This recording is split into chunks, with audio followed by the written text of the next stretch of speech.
Good morning, everybody. Welcome to my home. My name is Becky, and I am so excited that you're here today.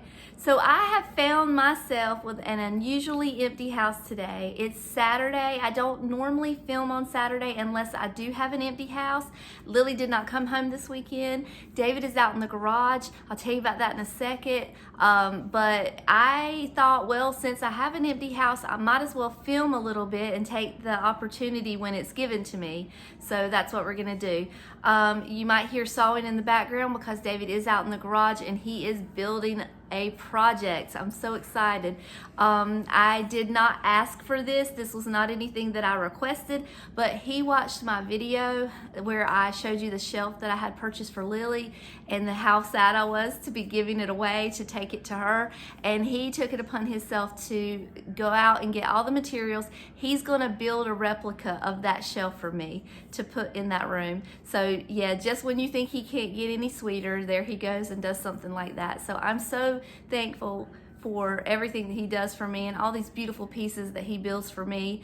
And he's just the sweetest man. You just have no idea how sweet he is. So we're gonna be decorating that in future videos. I don't know if I'll be able to sneak out there and get a little sneak peek of it. I'll try to, sometimes as he's going along, you can kind of see it coming together, but it's a little triangle shaped shelf, mid-century in style. So that's what he's doing. And for today's video, I thought, well, I had a couple people to ask me if I would mind sharing how I did the little sign that was on my Mother's Day tier tray. Here's the little sign that I had made, and it is made from her handwriting. So I thought I would share real quickly how to do that. You do have to have a Cricut for this. Or, I mean, you might, if you printed it out, could put it in a frame, but my particular sign that I made was made with the Cricut, but we'll talk about that in a few minutes. But for now, let's go on into the craft room and let's get started on this project. I will tell you ahead of time, I'm really bad at craft tutorials. I have a problem doing things with my hand, talking with my mouth, and I'm thinking in my head at the same time. So just bear with me and we'll do the best we can. So the first thing that you're going to need to do to make your little sign is you're going to need, obviously, the handwriting, the note, the little signature, whatever you want to preserve, that's what you're going to need. Now, this is a note that my dad wrote to me. On the back is a note that I wrote to him asking for money. And I left it sitting by the coffee machine because I knew that he always got up and fixed his coffee and I knew he would get it. You can even still see the coffee stain. So this note is actually, I do keep this in a frame, but this was close by and it was an easy example for me to show you. So I'm gonna replicate this, and this should be pretty easy on the Cricut because he did use a Sharpie to write it, and it should be easy to weed out. The one that I used with my mom was kind of skinny handwriting. It was written with an ink pen. So it was a little harder to weed out, but it was still doable. So whatever you have, I mean, the smaller the print, the harder it's gonna be for your Cricut to cut. Just keep that in mind. Or at least for my Cricut, because my Cricut has some age to it. I don't know how the newer ones work, but mine is a finicky little girl. So if it's too small, it just rips the paper. But here's the note, and we're going to go to my scanner, which is attached to my printer, and we're going to scan it to the computer. So first off, if you do not have a printer, scanner, all of the above, you're not technologically inclined like me, and you're not quite sure that you're going to be able to do this, there are people on Etsy that will do this for you and charge a small price, like probably $5 or something. And all they do, you take a snapshot of it with your phone and they send you the PDF, which is what we're doing now. We're making a PDF of this picture of this handwriting. Just go on Etsy, type in the probably handwriting PDF, something like that, and you should be able to find it. But this is how I did it with my project, and it is fairly simple because I am the worst technologically inclined person ever born. you know, I'm not gonna get up here and tell you that all computers are gonna work this way. This is just the way mine works. But basically what you need to do is scan this to your computer. So I'm gonna put this in my scanner here. And I'm gonna make sure that it's set on scan and scan to the computer on here. And then I'm gonna pull up on my laptop my fax and scan section. And how I found it was I just typed it in the search bar and it pulled it up for me. So it gives me this little screen here, and I hit where it says new scan, and then this little window pops up and I hit scan again, and you'll hear it working. It's just scanning it and it's going to bring it up on my computer, and it's just that simple. You can see that it worked like a charm. So the next thing that I need to do is figure out how to get this to my Cricut. So that's what we're going to do next. I'm going to move over to the craft room. The next thing I'm going to do is I'm going to save this to my pictures. Now, I don't know if pictures is where it specifically needs to be. It may be okay to put it under documents. But that's where I save things to find them for my personal use. So I'm going to go up here where it says save as, and I'm going to change, instead of saving it under scan documents, I'm going to save it under pictures, and I'm going to pick a file that I use a lot. It's called saved pictures, and I'm going to call it Dad and save it so I can find it later. So the next thing we're going to do is we're going to exit out of here, and we're going to pull up our Cricut space. Here it is. And knowing Cricut, it's going to want me to log in, but we'll see. I have a love-hate relationship with my Cricut, honestly. Some days it works just fine, and some days it does not. Okay. It has to reinstall every single time. Am I the only one who has problems with Cricut, or is it just me? I love it, but I hate it at the same time. So, all right. Hopefully this is going to come right up. So we're at the Cricut design space. Yes, it wants me to sign in. All right, so we've got a new screen here for a new project. We're going to hit upload. And we're going to upload the image from our computer. So I have to browse my computer and I have to find that image again. So I'm going to go back down to saved pictures, and I'm going to look for Dad. All right, I found it. So here is the image here, if you can see it. And we're going to hit simple because we've got to do some editing to this image before we can do anything. We're going to hit continue, and the first thing we're going to do is we're going to edit the size. We're going to crop it and trim away the unwanted areas. By the way, this saved as a JPEG instead of a PDF, but either one should be fine. And I'm just going to try to, I have to hit this again, sorry. I'm just going to try to get at the very top of this sheet so I don't cut off anything, and just cut what I want, which would be about like that. The size of the piece is a 4x6, so just somewhere in that vicinity. And honestly, anything that you see that's blue and white is already not going to be cut out. But we do have to cut out all of this because it's going to show up. So we're going to go back over here to background remover, and I'm just going to pick a size of a wand, I guess. We're going to pick erase and hit the eraser size. We'll make it a little on the about medium size, I guess. And we're just going to erase all of these extra marks. This was the coffee stain. And while the coffee stain was enduring on the photo or at the actual paper, it's not going to work well for cutting out something with a Cricut. So this was where the marker had ran through, and I'm just getting every little piece of stain that I can find so it's as clear as possible. And I think that should be good. So let me look and see how that looks. This is the cut image. So we're going to pick that and we're going to hit upload. And there is our, can you see it?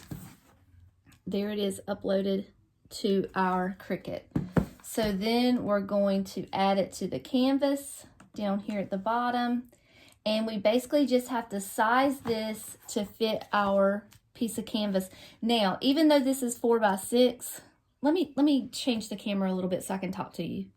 So this came from the Dollar Tree, right? $1.25 tree, whatever you want to call it. And it is a 4x6. But what we're gonna do to make it look like a framed piece of art is we're gonna do a reverse canvas effect. And I just open it up, and all of these staples that hold that canvas together, you're gonna pull all of those out. And I just use pliers to do it. When you're getting it from the Dollar Tree, it's honestly not that hard to do. Or you can use a screwdriver, a flat-headed screwdriver, which might be working better for me in this situation because I'm trying to just pull them out and I'm not succeeding very well. But once you get your claws on it, it comes right out. And you're gonna take those staples out, and I'm gonna take those out and then I'll be right back. The other option real quick that you can do is you can use your straight edge razor and you can cut along the edge because you're gonna have extra fabric that you're gonna, not need. So you could do that as well. And actually, I think that might be an easier option. Let me turn the camera down so you can see. I think that might be an easier option because I can get a better grip on these little, what do you call them? Staples, if they're not really connected like that. I'm just gonna reach in there and pull it right out like that. It's just a little easier doing it that way because I can kind of manipulate it out a little better. So we're gonna pull all of those out, and then I'm gonna show you what the next step is gonna be. Okay, I think I just said out of my own mouth that because it was from the Dollar Tree, it should be pretty easy to do, but it was, it was a little taxing. But anyway, I've got all the staples out now, and we're going to take this canvas off. Now, I choose to use the off-white side of it. This is the part that you would paint if you were actually using it as a canvas, but I like this. You can also paint this a color if you'd like. I've done that before too. So whatever floats your boat in that manner. But this needs to be ironed out, but we can do that in just a few minutes. And then here's your frame. And this is going to be stained or painted, whatever you choose. But if you'll look, this is kind of how it's going to look whenever it's all done. So you don't have a full 4x6, I don't believe. Where's my measuring tape?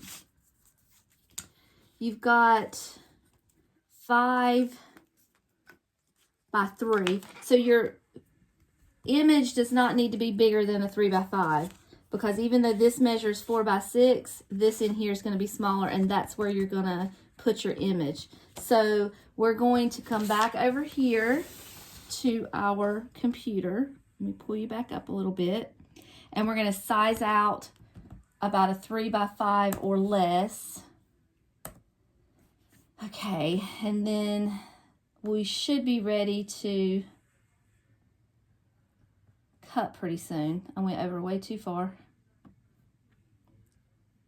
And I know there's an easier way to do this. I realize that you could probably come up here and put in, let's see, 3 wide by 4. Let's see how that works. I just like to do things the hard way, okay? So we're gonna have to make that a little smaller, 3 by 3.5. That should work. Let's see. That should be pretty good right there.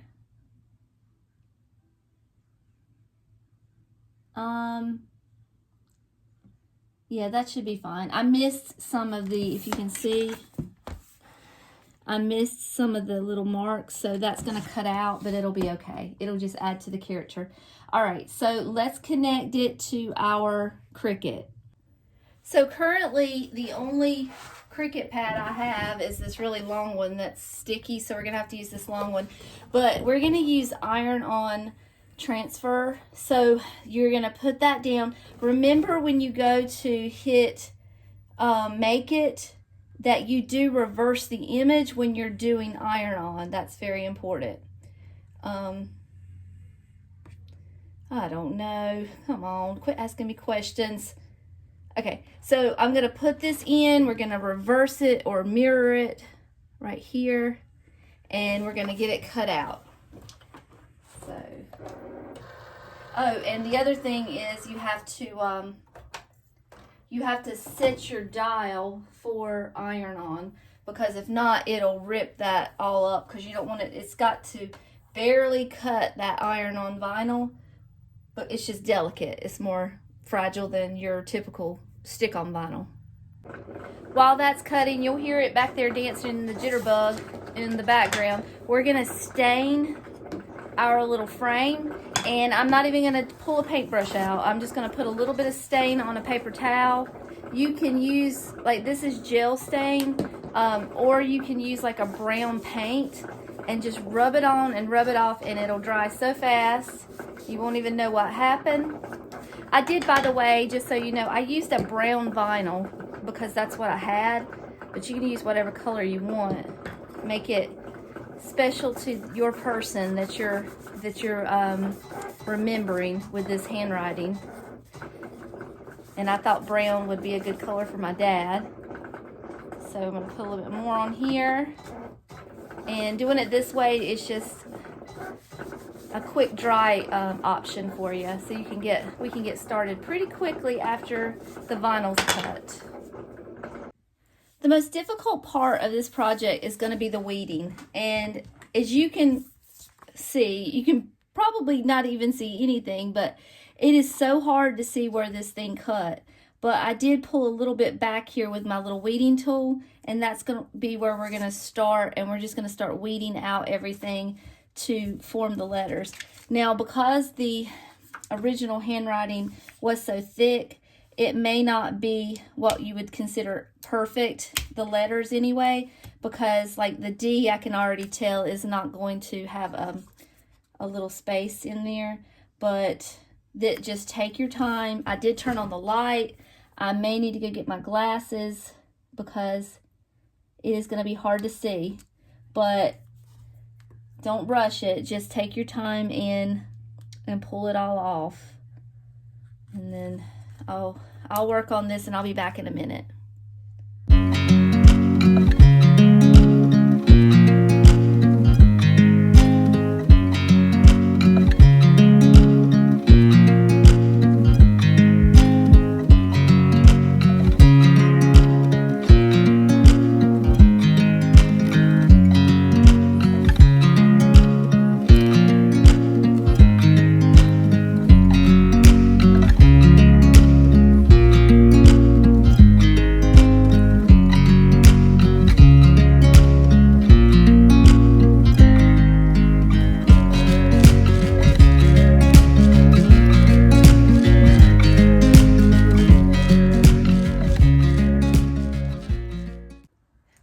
One more thing that I forgot to tell you earlier that I realized that I had forgotten as I was weeding. So when you're at this page, hold on, let me unhook. When you're at this page and I told you that you're going to do your edits, like erase the coffee stain and all of that, the other thing that you need to do also is you need to make sure that all the little pieces, like the O's and the A's, the center of it has been erased as well, because I did not do that, and I had to actually sit there and recut out the center of the O's on the name, like in the D for daddy. It did not cut out, so I had to take an X-Acto knife and do that. And how you would do that is you would get this select button right here, And we're gonna zoom in real close so you can see. Let me zoom in to like 100%. So like, let me show you an example. Do you see how the D does not have the blue and white, or the A or the two D's in the middle? They don't have the blue and white. You need to get this little select tool and you need to touch that so that that's going to be cut as well. If not, you're just going to have a big blob. So that's what I did wrong. I have fixed it my way, but do that before you send the image over to be cut. I'm really bad at doing tutorials, I'm sorry, but this is what it looks like right now. I actually just made, like I said, I manually cut out the spaces in the middle so that it would look better than just a big, the D was just a big blob. So the next thing we're going to do is we're going to iron this down to our canvas. So I'm going to switch the camera over to my countertop over here. First thing I'm going to do is iron it flat so it'll be like easier to work with. So I've got my iron already warmed up over here. You don't want to have any steam on this thing because it will mess it up. So don't use any steam or water or anything. And I have to turn it up a little bit to get this to iron down. But for this, when you iron this, you're going to want to put a piece of wax paper over it and use a lighter setting because that could shrivel up and melt. But for now, I'm going to use a heavy, like a linen or cotton, just to get that to lay down flat. And then I'll cool it down before I glue the other, or not glue, but iron the other part down. All right, so let's let that cool down just a little bit, and I'm going to go grab a piece of wax paper. So we're going to just center it, just place it down, and then I'm going to put the wax paper down there on top of it, and then just iron it until it sticks. It might take a little finagling, might take a minute, but it will stick eventually. This iron-on paper that I have, I ordered online, and it is not my favorite. It does take a little longer to stick than the Cricut vinyl, but it still does the job. It's fine. It's just not my favorite. It's a cheaper brand and just takes a little bit more ironing than the other. So I just keep checking it to see if it's stuck, and it's not. I'm gonna just try it on the top of that plastic because the plastic is what you're going to pull off, and it's protecting it a little bit too. But you don't want to put the iron directly on the vinyl part that sticks down because then it will melt. It's working. It's coming along. Take a little bit longer. Some of this needs to be cooled before you pull it off. I'm not really sure if this is or not. It's been so long since I ordered it. You see, as we pull it back, it's stuck to the vinyl, or I'm sorry, stuck to the canvas.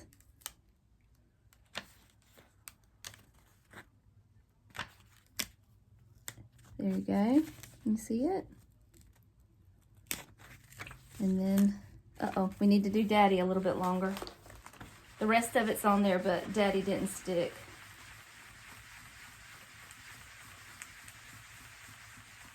Okay. I guess I really didn't need that parchment paper after all.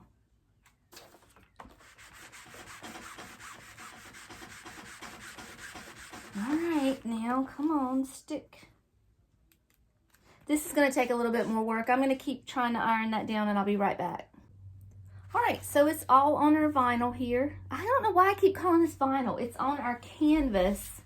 And what we're going to do here, now if you don't have a staple gun, you can use a hot glue gun, but you're just going to glue that down or staple that down, whichever one you want, and then you're going to trim the excess, and you'll have your final product. So I'm going to do that real quick. I'm going to use a staple gun because I have one, but like I said, you can just glue it. It's the bigger canvases, you're going to want to use staples, but these little ones like this, you can just use glue. It's fine. It won't hurt a thing.